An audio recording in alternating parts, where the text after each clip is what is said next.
कि वो कौन माता पिता हैं जिन्होंने वो संस्कार के बीज बोए कि वो बालक भागवत दास ब्रह्मचारी बना। जो सम्मान मिल रहा है, जो भी लोग उनको बुलाते हैं, सब कुछ करते हैं, तो हम उनको यही सोचते हैं कि ये हमारे बच्चे थोड़ी हैं, ये तो भगवान कृष्ण के बच्चे हैं, है ना। और कृष्ण की संतान है तो भगवान कृष्ण को ही वो सम्मान है। जो भी गुरु और कृष्ण, फ़ोन तो वैसे ही बर्बाद करने की वो है, उसको और दे देते थे बच्चे को। तो फिर भागवत ने देखा एक दो ऐसा हुआ तो उसने छीन लिया उस बच्ची से फ़ोन और छीन के अपने उनके पिताजी को पकड़ा दिया, बोले पकड़ो इसको, मत दिया करो बच्चों को। तो उसको है, मतलब हमारे सारे गुरुकुल के बच्चों को ही मतलब ये उनके विचारों में बिल्कुल स्पष्ट। अकाम जी, जो गिव गीता गुरुकुल है यहाँ पर भागवत जी भी जाते हैं, क्या यहाँ पर लगभग कितने बच्चे हैं और क्या सभी इसी पृष्ठभूमि से हैं? बच्चे जो गिव गीता गुरुकुल में पढ़ते हैं वो केवल फुल टाइम डिवोटीज के बच्चे ही पढ़ते हैं, जो यहाँ पर समर्पित हैं आश्रम के अंदर कृष्ण भगवान की सेवा में, प्रचार कार्य में, गीता का प्रचार कार्य में, है ना, शास्त्रों के प्रचार में। तो उन्हीं के बच्चे यहाँ पढ़ते हैं। मतलब ये Gurukul not open for all है अभी, मतलब ऐसा है।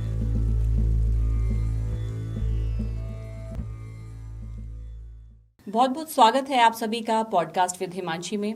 और आज हमारे साथ स्टूडियो में एक बहुत ही खास मेहमान मौजूद हैं, जिनका परिचय मैं आपका कराने से पहले ये बताऊंगी कि पिछले एपिसोड में जिस नन्हे बालक, जिस नन्हे भक्त भागवत दास जी से आप मिले, आप सभी के मन में प्रश्न था कि वो कौन माता पिता हैं जिन्होंने वो संस्कार के बीज बोए कि वो बालक भागवत दास ब्रह्मचारी बना और गीता का प्रचारक और प्रसारक भी बना।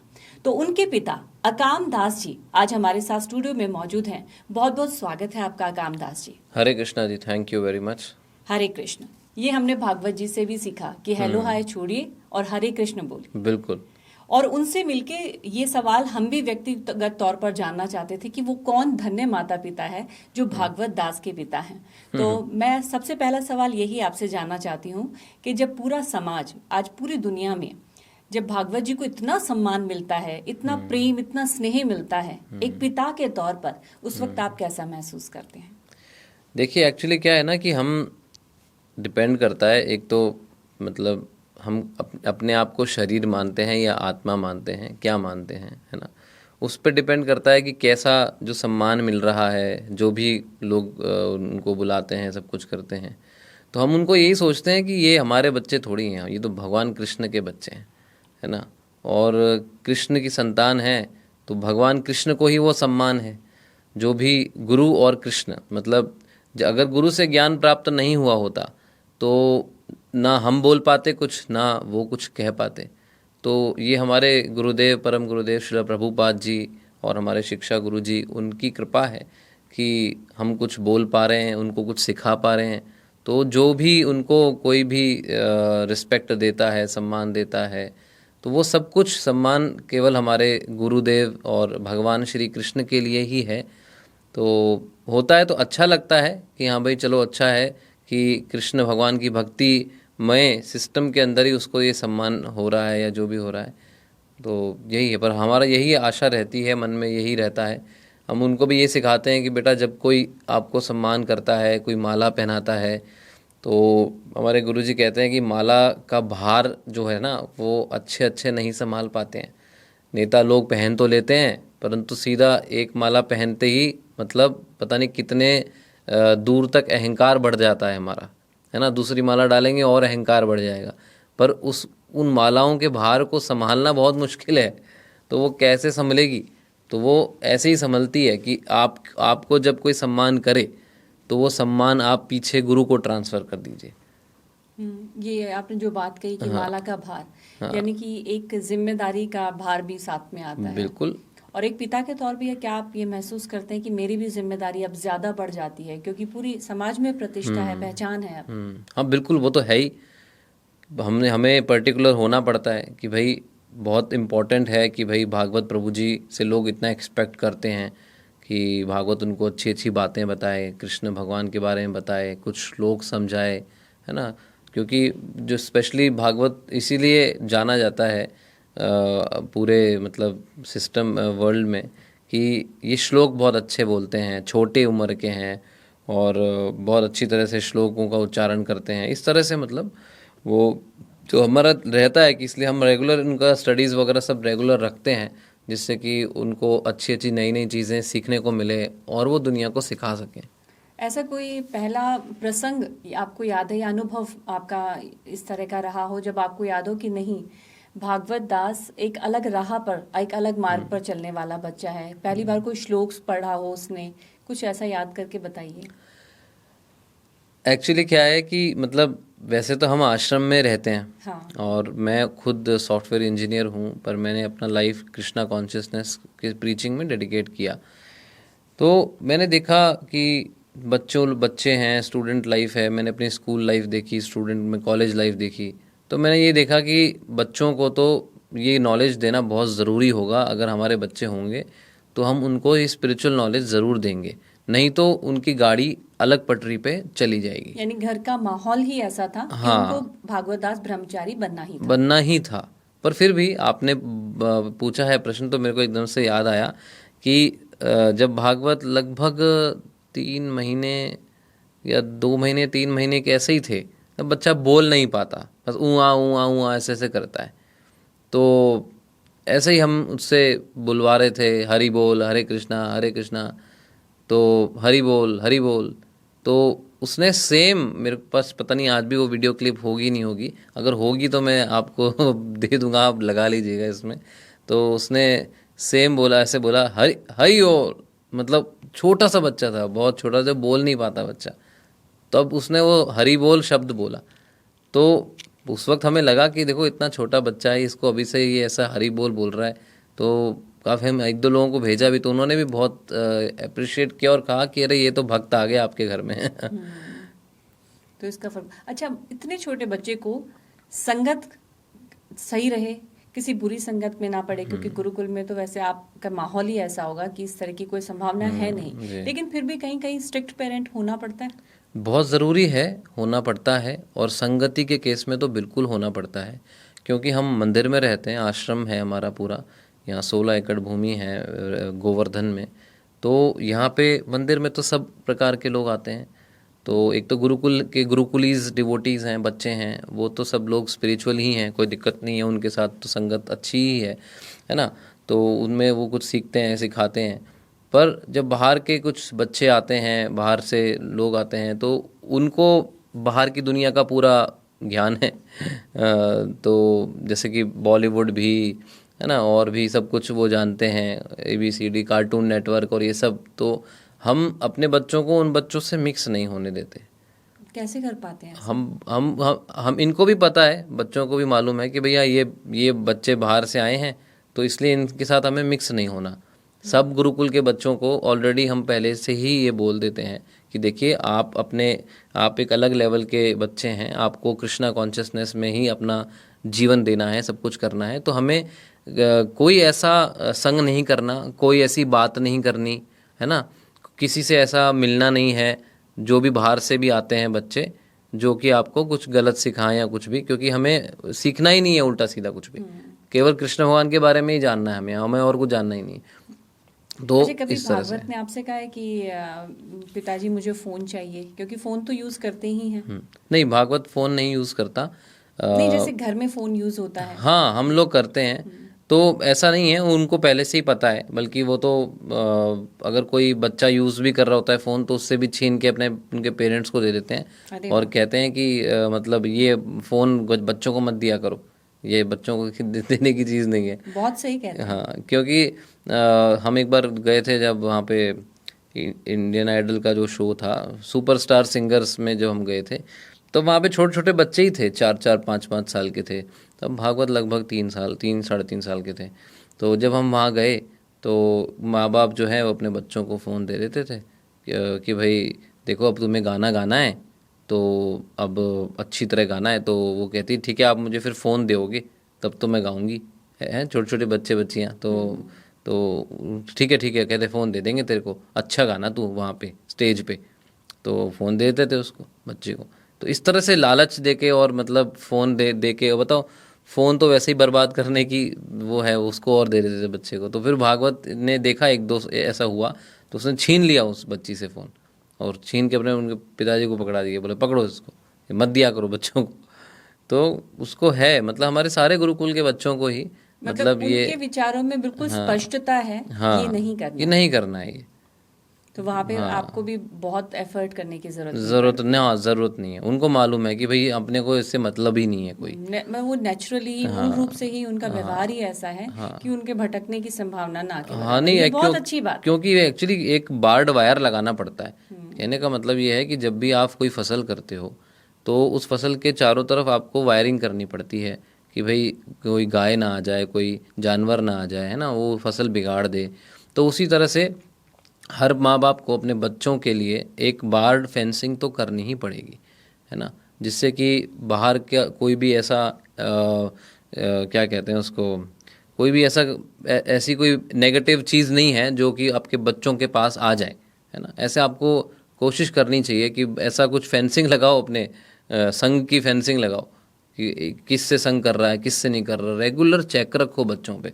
लोग ऐसे सोचते हैं कि नहीं नहीं मेरा बच्चा तो सबसे बढ़िया है, कोई दिक्कत नहीं है, कोई कुछ करके भी आता है तो कोई नहीं हो जाएगा, कोई ठीक हो जाएगा, ऐसा ऐसा नहीं होता है।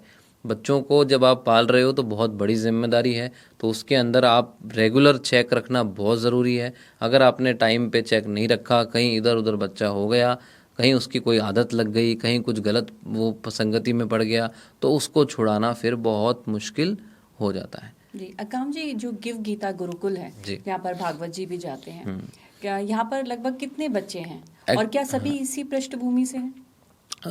बच्चे जो गिव गीता गुरुकुल में पढ़ते हैं वो केवल फुल टाइम डिवोटीज के बच्चे ही पढ़ते हैं, जो यहाँ पर समर्पित हैं आश्रम के अंदर कृष्ण भगवान की सेवा में, प्रचार कार्य में, गीता का प्रचार कार्य में, है ना, शास्त्रों के प्रचार में। तो उन्हीं के बच्चे यहाँ पढ़ते हैं। मतलब ये Gurukul not open for all है अभी, मतलब ऐसा है जो सिचुएशन है, तो अभी सबके लिए नहीं खुला है, क्योंकि फिर हमारा को वही क्वेश्चन मार्क आता है कि अगर हम सबके लिए ओपन कर देते हैं तो या तो वो बच्चे यहीं रहें हमारे पास 18 साल तक की उम्र के लिए, क्योंकि नहीं तो वो बाहर जाते हैं। क्योंकि कई गुरुकुल्स में हमने देखा है जो प्रेजेंटली वर्क कर रहे हैं, पर उसमें क्या होता है कि बच्चे डे स्कॉलर भी आते हैं, है ना, और कई कई बच्चों को छुट्टियों में बाहर भी भेजा जाता है, घर पे अपने भेज दिया जाता है। तो उस केस में क्या होता है कि बच्चा वहाँ जाता है और वो कुछ ना कुछ सीख के आता है गलत। और डे स्कॉलर्स तो वैसे ही घर में सारा, घर में पेरेंट्स तो ध्यान देते नहीं है, वो टीवी भी देख रहा है, कार्टून नेटवर्क भी देख रहा है, पिक्चरें भी देख रहा है ना, उल्टी सीधी, तो सब फिर वो आके यहाँ पर बच्चों गेम्स भी खेलता है, शुद्ध नहीं रहेगा तो वो वातावरण। फिर शुद्ध नहीं रहेगा।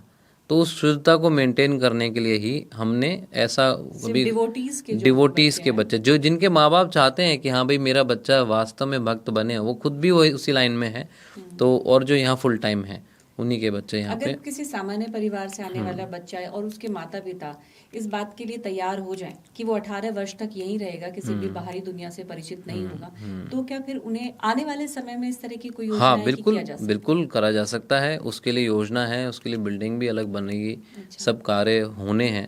तो क्योंकि अभी हमने स्टार्ट किया है यहाँ पर ये प्रोजेक्ट, तो बाकी हमारा ऑनलाइन गुरुकुल है जहाँ पे हमारे से लगभग 1000 बच्चे के आसपास कनेक्टेड हैं, जहाँ पर हम ऑनलाइन शिक्षा देते हैं बच्चों को। जो बाहर स्कूल जाते हैं बच्चे, पर हफ्ते में 2 दिन उनकी 1-1 घंटे की क्लास होती है, और उनके पेरेंट्स को भी साथ में बैठाते हैं हम कि भाई आप भी इसको सुनो और बच्चों को भी ये कराओ। ऑनलाइन कैसे जुड़ सकते हैं गिव गीता गुरुकुल से? गिव गीता गुरुकुल से एक हमारा मोबाइल नंबर है 9210531053, उस पर आप व्हाट्सएप कर सकते हैं कि मुझे ऑनलाइन गुरुकुल में अपने बच्चे को डालना है, या फिर आप जिसमें हफ्ते में 2 क्लासेस होती हफ्ते में 2 क्लासेस होती हैं, और अलग अलग कई बार इवेंट्स होते रहते हैं, तो यहाँ पर भी इवेंट होते हैं, तो पेरेंट्स को और बच्चों को यहाँ भी बुलाया जाता है, तो वो फिर एक संग हो जाता है, जिससे कि पेरेंट्स को भी कुछ सीखने को, बिना बिना पेरेंट्स को सीखे तो बच्चे कैसे सीखेंगे?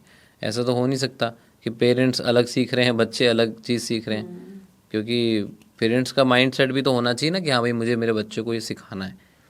नहीं तो कई बार हम स्कूल में प्रचार करने जाते हैं, हम कहते हैं कि भाई प्याज लहसुन नहीं खाना चाहिए, है ना, नॉन वेज नहीं खाना चाहिए, तो वो घर में जाके बताता है बोले पिताजी आप तो नॉन वेज खा रहे हो, हमारे तो स्कूल में आए थे बोलने नॉन वेज नहीं खाना चाहिए। तो पिताजी फिर स्कूल में फ़ोन कर देते हैं तुम क्या सिखा रहे हो मेरे बच्चे को। मतलब कमा इस तरह से कि बच्चे और वो पेरेंट्स को दोनों को अलाइन करके चलना पड़ता है, क्योंकि आजकल के पेरेंट्स जो हैं वो मतलब पेरेंट्स कहलाने लायक ही नहीं है, नॉट ऑल पर मतलब मैक्सिमम क्योंकि उनको मालूम ही नहीं है अपने बच्चे को बड़ा बड़ा कैसे करना है।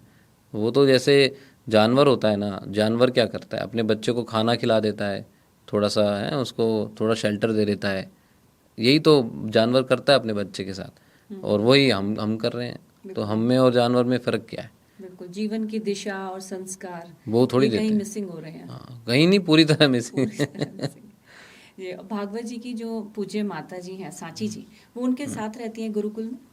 हाँ, मतलब वो उनको काफ़ी देर समय देती हैं, गुरुकुल में पढ़ाती हैं, और हम भी पढ़ाते हैं, और बाकी टीचर्स हैं वो भी पढ़ाते हैं, सब पढ़ाते हैं। ठीक है, अब मैं आपके बारे में कुछ जानना चाहूंगी कि आदित्य शर्मा से लेके कामदास जी बनने तक का सफर, ये किस उम्र में ऐसा हुआ था कि जब जीवन की दिशा बदली?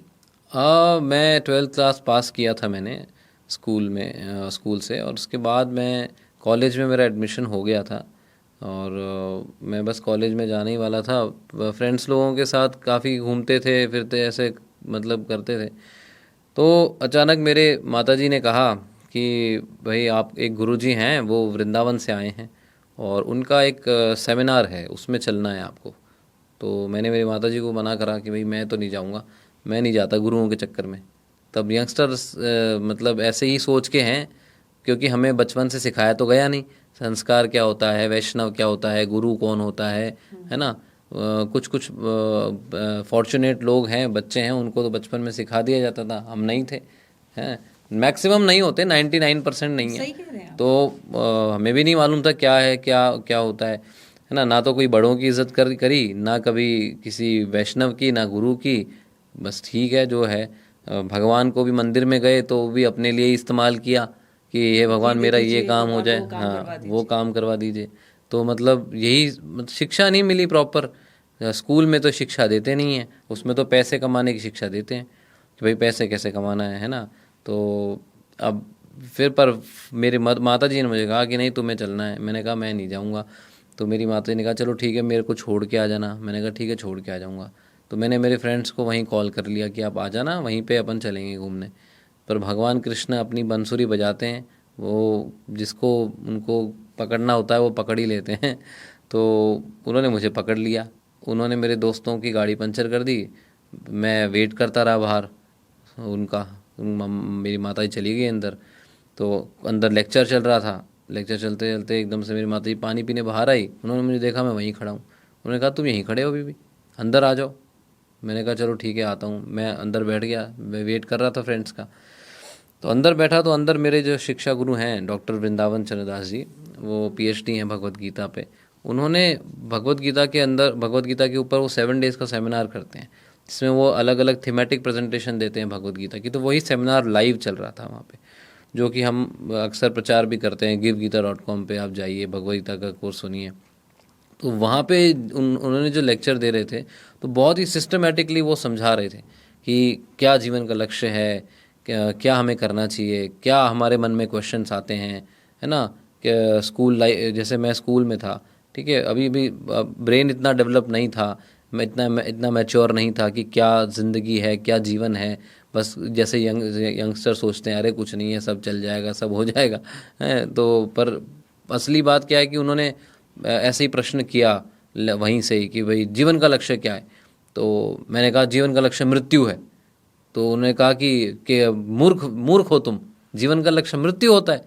तो भाई हमने तो यही यही देखा कि भाई अल्टीमेट चीज़ क्या है, मर जाएगा व्यक्ति। तो मैंने कहा वही लक्ष्य है। बोले नहीं, वो लक्ष्य नहीं है, तुम आत्मा हो, तुम शरीर नहीं हो। और आत्मा की कभी मृत्यु नहीं होती, मृत्यु तो तुम्हारे शरीर की होगी। तुम्हारे जीवन का जो तुम्हारे जो शरीर है उसका एंड मृत्यु है, पर जो आत्मा है उसका एंड मृत्यु नहीं है, क्योंकि उसका तो एंड कभी आएगा ही नहीं।